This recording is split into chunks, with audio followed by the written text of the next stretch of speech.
The transport shuttle's landing gear engaged with a hydraulic hiss that Jacob Morris felt through his bones. 6 months of preparation, 12 hours of faster-than-light travel, and he'd arrived at Keslin 4, a world that was technically a human colony but practically belonged to its native inhabitants. The spaceport was a study in architectural compromise. Human signage existed alongside Keslari script, doorways built tall enough for the native species but with human height alternatives.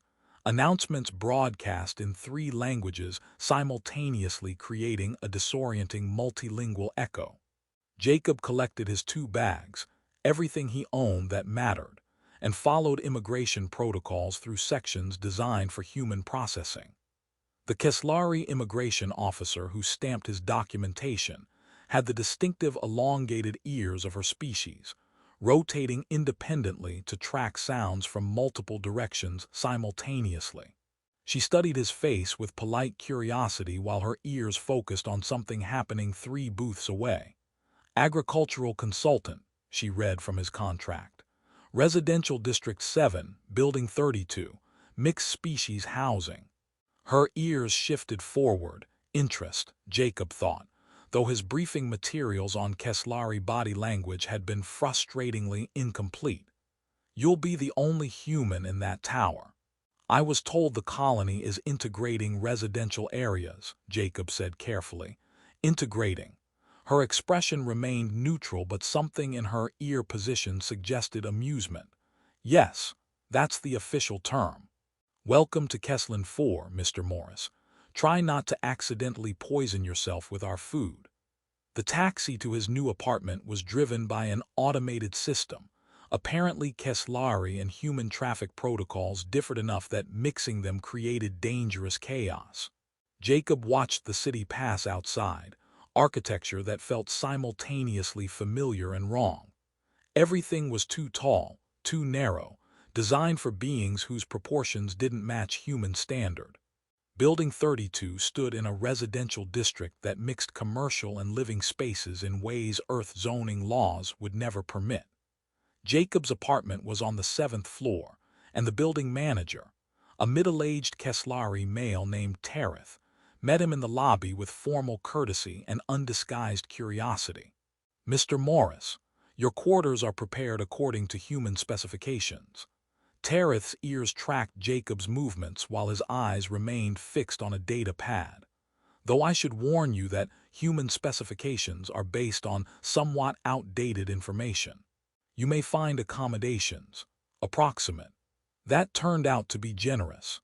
Jacob's apartment was built for Keslari proportions, ceilings 3 meters high, counters at chest height, furniture that looked like it had been designed for giants or perhaps very optimistic children. Someone had added a human-sized bed and lowered one counter section, but the overall effect was like living in a space built for someone else. Jacob was unpacking when he made his first critical mistake. Hungry after travel, he pulled up the food delivery application on his comm unit, selected what looked like a reasonable meal and hit confirm. Within seconds, his door chimed. Then again, and again. He opened it to find 3 Keslari neighbors standing in the hallway, their ears tilted at various angles that suggested confusion. Did you mean to broadcast that to the entire floor? The nearest one asked. I what? Your dinner order. It went to all 40 residents. Jacob's face burned. I'm so sorry I didn't. Also, another neighbor interrupted, her ears flicking forward with what might have been amusement. Grain paste with fermented vegetables is food for sick children. The human district has actual restaurants. Did you know that? By the time Jacob figured out the correct ordering protocol, 7 neighbors had stopped by offering help, advice, and increasingly concerned questions about whether he understood how to operate basic technology. The Keslari family across the hall brought him an instruction manual. For children, Jacob realized with mortification, but he thanked them anyway. That night, lying in his too large bed in his too tall room, Jacob heard sounds through the walls. Keslari language he couldn't quite understand. conversations punctuated by the subtle rustling of independently rotating ears tracking sounds he couldn't perceive. He'd become the neighborhood curiosity, the alien who needed help ordering dinner. It was going to be a long 5 years. By the end of his first week, Jacob realized his morning run had become scheduled entertainment. He'd maintained the habit since Earth, 30 minutes of jogging through whatever environment he inhabited. On Keslin 4, his route circled the residential district, and apparently watching a human deliberately exhaust himself for no practical purpose fascinated the locals. Small crowds gathered. Keslari residents paused their morning routines to observe the strange alien who ran in circles despite having nowhere urgent to reach. Their ears tracked his movements, rotating to follow his footsteps even when their eyes looked elsewhere. "Why do you do this?" a young Keslari named Prel finally asked, matching Jacob's pace with effortless strides. Keslari leg structure made them naturally efficient walkers, and what winded Jacob barely elevated Prel's respiration. "Exercise, cardiovascular health, but you have a perfectly functional transport system, and your workplace is only 2 kilometers away." Prel's ears angled in genuine confusion. "Why wear yourself out before the day begins?" Jacob tried to explain human physiology, how their bodies required regular physical stress to maintain health. Prel listened with focused attention, his ears shifting through positions that suggested he was processing something fundamentally bizarre. "Fascinating," Prel said finally. "Humans are inefficient by design and must constantly combat their own biology. I should document this." By the second week, Jacob's coffee ritual had triggered a building-wide incident. He'd brought coffee beans from Earth, precious cargo space devoted to maintaining one small connection to home. The first morning he brewed a pot, the smell filtered through the building's ventilation system. Within 10 minutes, concerned neighbors arrived checking for fires or chemical leaks. Terith appeared at Jacob's door looking genuinely worried. "Mr. Morris, what are you burning?" "Coffee, it's a beverage, caffeinated." Terith's ears flattened completely, the Keslari equivalent of profound shock. "You're drinking something that smells like industrial combustion." 3 Keslari children, siblings from 2 floors down, started waiting outside Jacob's door each morning specifically to smell the coffee. Their parents apologized profusely for the intrusion. Jacob just laughed and let the kids peer into his apartment, their ears perked forward in absolute fascination. Shopping proved his greatest challenge. The local market operated on Keslari organizational logic that made no sense to human perception.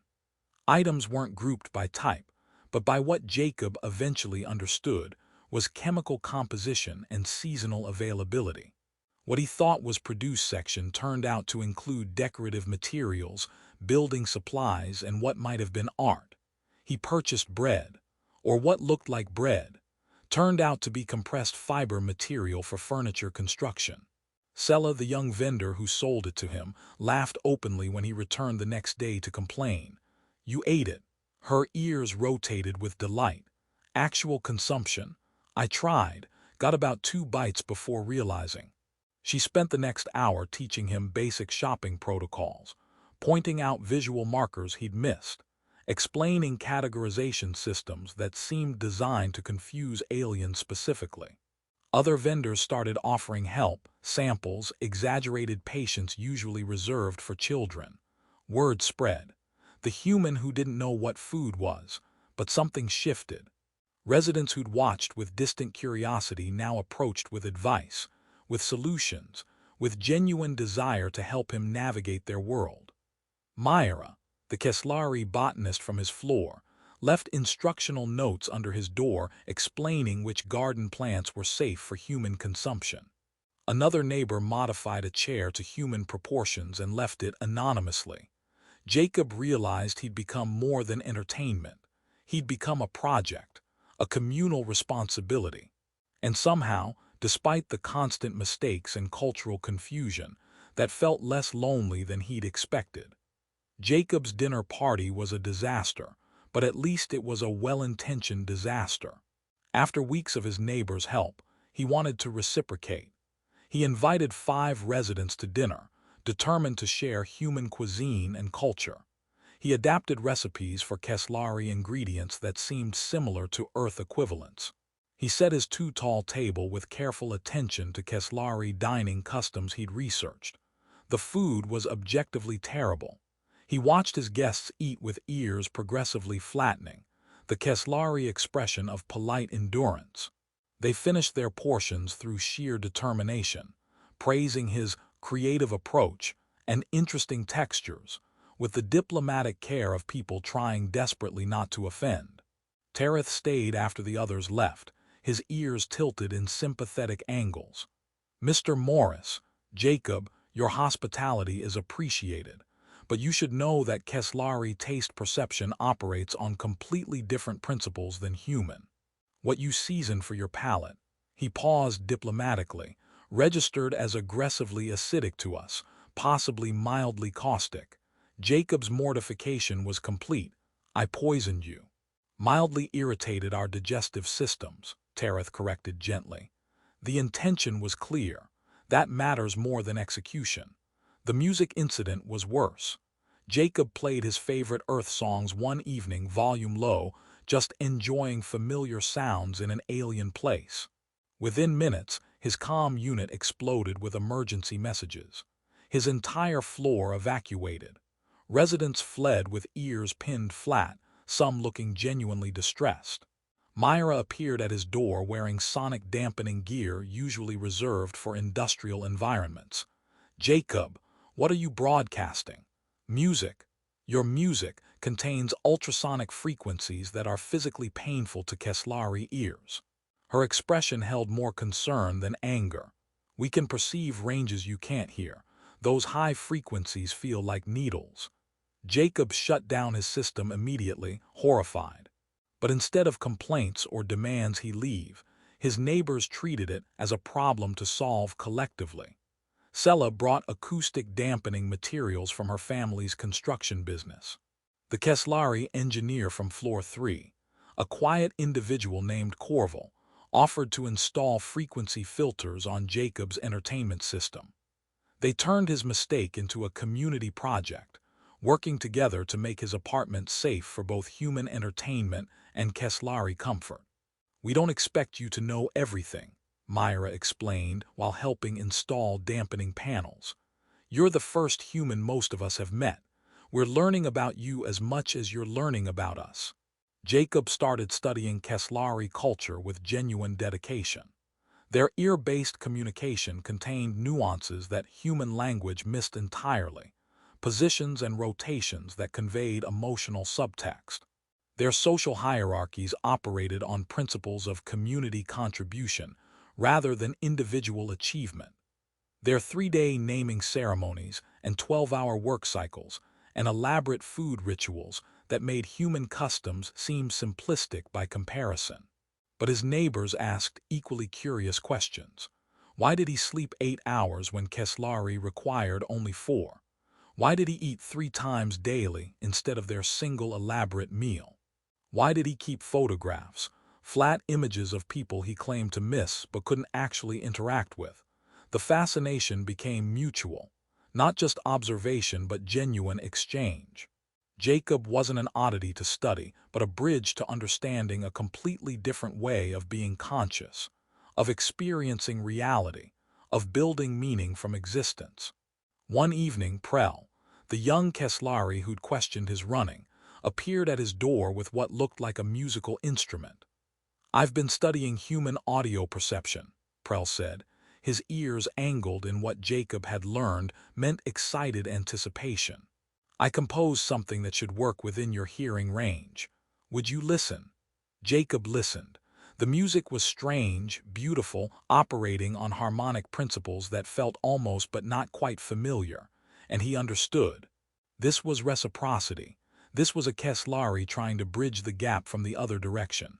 "It's beautiful," Jacob said honestly. Prel's ears perked fully forward, pure delight. "We're not so different that we can't share this.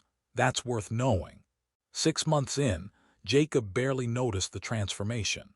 He'd become part of the building's fabric, woven into daily routines that felt natural despite their strangeness. He joined the communal garden committee despite knowing nothing about Keslari botany.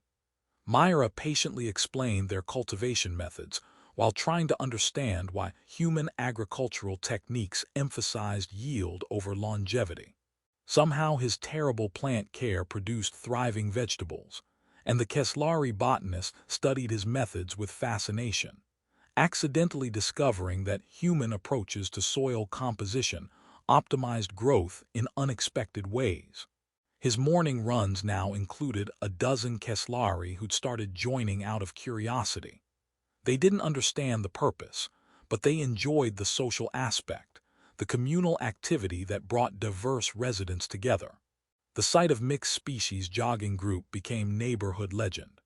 The children who'd watched him with cautious interest now treated him like an eccentric uncle. They'd arrive at his door with questions about Earth, about humans, about why he only had 2 ears that couldn't rotate and how did he possibly track multiple conversations. Then Terith approached with a request that terrified him. The building is hosting a cultural festival. The residents have voted they'd like you to present human customs. Jacob stared. I'm not qualified to represent humanity. You represent the humanity we know, Terith countered, his ears angled with gentle insistence. The one that fumbles shopping and makes painful music and runs in circles for no reason. The one that tries despite constant confusion. That humanity is worth celebrating. His neighbors helped him prepare. Mira translated his presentation into grammatically correct Keslari. Sella sourced ingredients for simple human foods that wouldn't assault Keslari palates.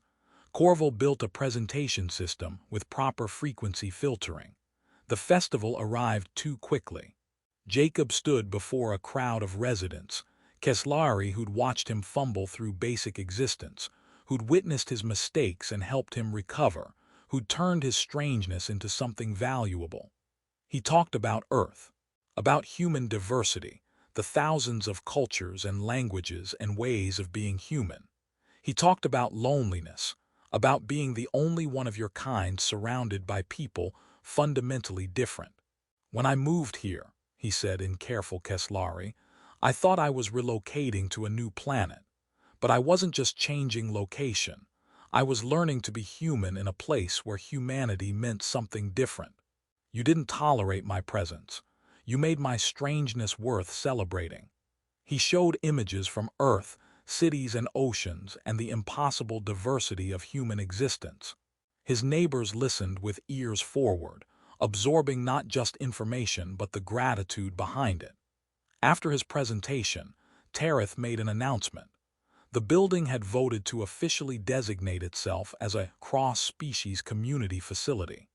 Jacob's presence had proved that differences strengthened rather than divided. The festival continued.